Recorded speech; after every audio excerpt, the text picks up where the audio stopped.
Never want a serious crisis to go to waste. And what I mean by that, it's an opportunity to do things that you think you could not do before. Ripple's an unregistered security. It's pretty obvious. There's a company. The company owns a bunch of it. They sell it to the general public, but they never took the company public. There's no disclosures, right? So the SEC's position is you're selling an unregistered security. It's a crypto token, right? Just like Ethereum is an unregistered security. It's controlled by a few people in the Ethereum Foundation and Consensus. Fair. Then here's a question. Just like FTT, just like Solana. Perfect. But here's a follow-up on that, Michael. They're all unregistered securities. Here's a follow-up on that. Right. I don't own a single Ripple, just so we know. So full disclaimer, I'm not a Ripple guy. But if both of them are unregistered, why target Ripple and not target Ethereum the way he is targeting Ripple? And by the way, this is coming from a guy that owns Ethereum, not Ripple. Yeah, I think the best thing for the world would be if the SEC pretty much shut down all of it. It's all unethical, right? I mean, the Bitcoin position would be Bitcoin is an ethical commodity. All of these other altcoins are unregistered securities. They're all just equity tokens issued by a company in order to get around going public, and they're committing securities fraud. Ethereum included. Of course, especially Ethereum. You know, Ethereum's got $20 billion of ETH token locked up in the staking contract right now, and there's a couple of people that may or may not give it back to you ever.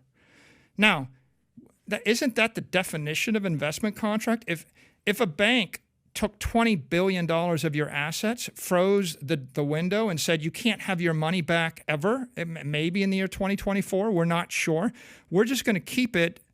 We may actually give you interest on it. We may take it all. We may slash it. That's the definition of a security, right? It's an investment of money in a common enterprise, relying upon the efforts of others and expectation of profit. The whole point is if you want a crypto asset to be a commodity, you can't rely upon 4 engineers, a company, a CEO. If a person can make a decision, it's not a commodity. Welcome to the Crypto Teacher. And I come back with that video just to make you think. Don't forget to like and subscribe to the channel. And we have Michael Saylor back at it. And don't forget, guys, this is the same guy that said Bitcoin had no chance. And he's talking about whether Ripple Xrp is a security. And guys, we know in other countries, it has been deemed not a security and also a currency. And we know due to the developments of Ethereum is definitely a commodity. And when it came to crypto, we saw all the ICOs. We know which ones are securities, and so does the SEC. The easiest way for them to collapse the crypto market is to use this over the crypto market's head and then plus shrink liquidity so they can get these companies pennies on the dollar. We already see them integrating these crypto projects with big corporations and big banks. So therefore, these legacy markets can be tokenized and put on blockchain. And then, guys, we have President Carter telling us the truth. What did he say? China's going to bring the people out of poverty. And I was sent this video in my Patreon. We know teamwork makes the dream work. But yes, the NWO took us through constant war because they needed to take over the globe. And we know they used the United States World Reserve currency in order to do that, in order to inflict pain on the rest of the world. Now the United States dollar is being destroyed, and we saw it right in front of our eyes over the last 2 years. They printed 20% of all money in existence in 1 year.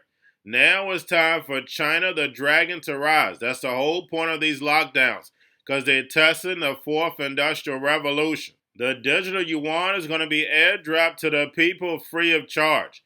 Yes, they're going to be able to tell them what, where, and when and how to buy. But guess what? In the emerging markets, they don't mind that. They don't have the freedoms that we have in the United States. And that's the reason why the NWO laid the plan out in the emerging markets. And I've showed you several times. Check out my Society 5.0 videos. They talk about the robots, algorithms, and drones taking over the economy. And we know in order for that to happen, they have to have digital currencies and not fiat. And we know with the carrot, with the universal basic income in the United States, And they've already done the test. They allow people to sit at home and do nothing. Now they'll be able to get free money in the United States, but they're going inside the metaverse. And remember, the crypto teacher told you, because he knows. When it comes to the New World Order, it's all planned out. You have a wonderful day. 49, when we normalized relations, the United States has been at constant war with Iraq and Afghanistan and Syria and Yemen and many other countries. Almost constant war. And the expert economists estimate that we've spent about $3 trillion on those wars. China has not been in combat with anybody since 1949. And they have that, you might say, that same $3 trillion. They have a very flourishing economy to spend on things good for the Chinese people. I'll just give you 2 or 3 examples right quick. One is that they have 18,000 miles of high-speed railroad. How many miles do we have? How many are we likely to have 20 years from now? Who knows? See, a child born in Beijing now with all of its smog has a life expectancy of 5 years more than a child born in Washington, D.C. China expects to announce in the near future that there's no more severe poverty in China. They have spread the wealth of China from the East Coast. We're going to a different economy, and we're going to be learning more about that as we go. But clearly, we're learning that things can be done from remote locations. We're learning that technology can replace people even more than we thought. We're not going back to the same economy. We're recovering, but to a different economy, and it'll be one that is more leveraged to technology. And I worry that that is going to make it even more difficult than it was for many workers. In Silicon Valley, and my friends who work in technology know that what we did to the manufacturing workers, we are now going to do to the retail workers, the call center workers, the fast food workers, the truck drivers, and then even bookkeepers, accountants, insurance agents, lawyers, and on through the economy. So what happened to the manufacturing workers is a very clear sign. This effort. And China has big plans for this. They intend to seed their digital yuan into the global environment by giving it away to visitors at next winter's Olympics. When they arrive at the airport, they're going to get yuan digital wallets. They're going to receive digital yuan. They're going to use it throughout their visits to Beijing, and then they're going to take it back to their home countries. They see this as a huge advantage. Why? Because who controls the underlying protocols, who controls the underlying standards of the future of money will control the future of money.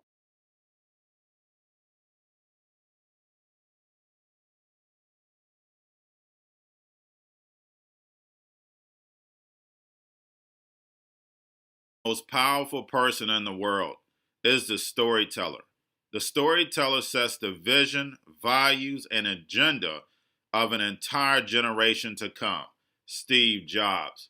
And guys, you know I truly believe in this. When you look at the New World Order, they're the storytellers. And that's the reason why I wrote my New World Order book. But guys, now it's time to change the current generation. And I wrote 3 kids' books. You know, I love the Trinity because I understand the power that's in it. So I have 3 books. We have an opportunity to change the generation, to educate, not just me, but I want to show you that I take action on a daily basis. And I want you to take action on a daily basis. Whether it's your job, whether it's in your community, we have an opportunity right now to educate the masses. I posted this on my Twitter account. Please share, but this is a short clip of the 3 books. There's going to be a clothing line and action figures. Please get these books for your kids, nephews, cousins, friends, so therefore we can start the re-education now. Because as we see, the 4th Industrial Revolution foundation is definitely here. Robots, algorithms, drones, taking humanity out the picture. We have to re-educate. But let's get into the video. Part 1. King Joshua and Grandma Tam save the village. Part 2. King Joshua and Grandma Tam save New York from COVID-33. Part 3. King Joshua and Grandma Tam goes to China. It's mandatory to get part 1, part 2, and part 3 of this series. It's time to re-educate Generation Z.